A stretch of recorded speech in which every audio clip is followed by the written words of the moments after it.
Bienvenue dans Road to the Million épisode 6, une série vidéo dans laquelle je t'explique comment je vais faire passer ma boîte de conseils de 0 à 1 million d'euros de chiffre d'affaires. Le chiffre du moment, c'est bien sûr le chiffre d'affaires mensuel, vous le connaissez bien sûr, votre donnée préférée qui est actuellement à 6400 euros. Ces jolis 6400 mensuels nous amènent à un chiffre d'affaires annuel de 76 800 euros. Un pipeline d'opportunités toujours aussi sexy avec 150 100 euros de clients en attente. Petit rappel de ce qu'on propose chez Scalable, c'est d'ajouter 30% de croissance en ton entreprise dès la première année à l'aide d'un processus unique intégrant l'intelligence artificielle. Ce processus est découpé en 4 parties: marketing, produit, acquisition, système. On analyse strat par strat, on optimise tous les éléments. Résultat, croissance.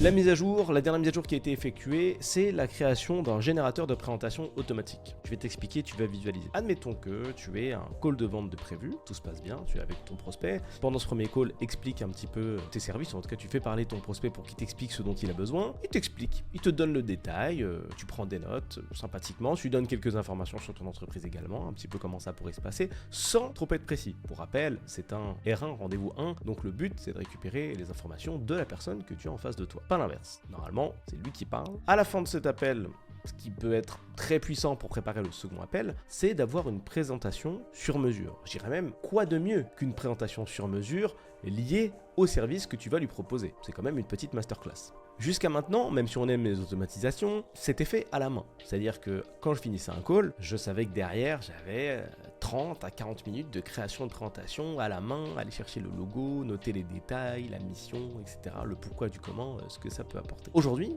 grâce à cette modification, à cette optimisation, si je puis dire, pendant le premier appel, comme on dit, rendez-vous 1, je prends des notes qui vont directement dans un formulaire. À la seconde où je valide ce formulaire, je dis au revoir à la personne et que je l'invite à prendre un second rendez-vous, une présentation est générée automatiquement sur Google Slide avec le logo du dirigeant, le détail de la mission, la valeur ajoutée que l'on peut lui apporter par rapport à ses objectifs. C'est le gros changement qui nous fait gagner un temps de tueur. On peut closer à plusieurs avec une haute qualité et on peut avoir des rendez-vous de ultra qualifiés.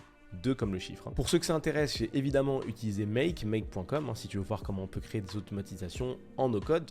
Je t'invite à t'y intéresser. Moi, c'est quelque chose qui me passionne depuis des années. Mais sache qu'avant de passer du temps pour développer une automatisation, il est préférable de d'abord faire les choses à la main. Une fois qu'elles sont éprouvées, que tu sais dans quelle direction il faut travailler, là, tu crées un outil qui peut te faire gagner du temps. Parfois, si tu prends le problème à l'inverse, tu vas plus passer de temps à développer une automatisation complexe qui va bouger toutes les 2 secondes plutôt que développer quelque chose qui s'arrime sur un process qui est déjà bien établi. L'anecdote, c'est qu'il faut vivre à la hauteur de ses moyens. En tout cas, c'est le titre de cette anecdote qui est, tu vas voir, assez inspirante. Lorsqu'on fait un petit peu de business et que ça fonctionne, je te cache pas qu'on est très vite tenté, puisque la vie, puisque les réseaux sociaux, puisque plein de choses, d'aller chercher des signes ostentatoires de richesse. En général, un petit entrepreneur, un dirigeant qui commence à bien fonctionner, fait 5000 par mois, 6, 7, 8, 9, 10, un des premiers trucs qu'il va faire, c'est augmenter son confort personnel. Tu vois, par exemple, il va s'acheter peut-être une voiture un peu sympa, il va prendre un leasing, ou il va update l'appartement dans lequel il est. Parfois même, il va déménager. J'ai échangé avec un dirigeant cette semaine qui,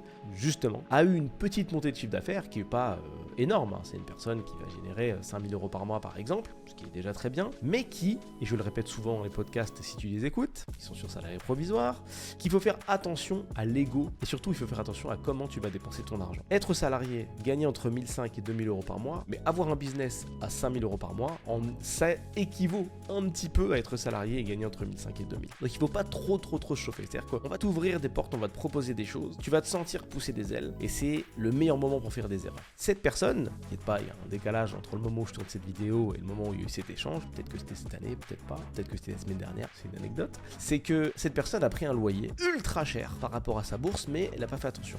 Et comme il y a eu cette opportunité de changer d'appartement et de payer 2000 euros de loyer alors que la personne est solo, elle y est allée. Mine de rien, quand il faut réinvestir 10, 15, 20% pour son business, ça fait peur. Parce que tu te dis, sur les 5000 que je vais rentrer alors que j'ai pas vraiment de système, ça marchouille en fait finalement mon business, ça marche pas de ouf, j'ai pas de procédure, on sait pas trop, je suis tout seul en plus, sur les 5000 déjà j'enlève 2000 balles de loyer, j'enlève les impôts, j'enlève mes courses, j'enlève quelques petites dépenses perso et des obligations, en fait ça fait très très peur. Mais tu viens de toi-même te tirer une balle dans le pied, tout simplement. Prendre ce loyer, prendre cet appartement n'était pas obligatoire, mais tu t'es senti pousser des ailes, tu as quitté cet appartement qui faisait, je donne un chiffre random pour une personne, 30-40 mètres carrés, qui t'allait très bien. Tu pouvais écarter les bras, t'es solo, tout va bien, t'avais les pièces qu'il te fallait. Tu n'as pas besoin d'un 4 pièces pour vivre seul. La seule chose qui t'a fait déménager, c'est l'ego.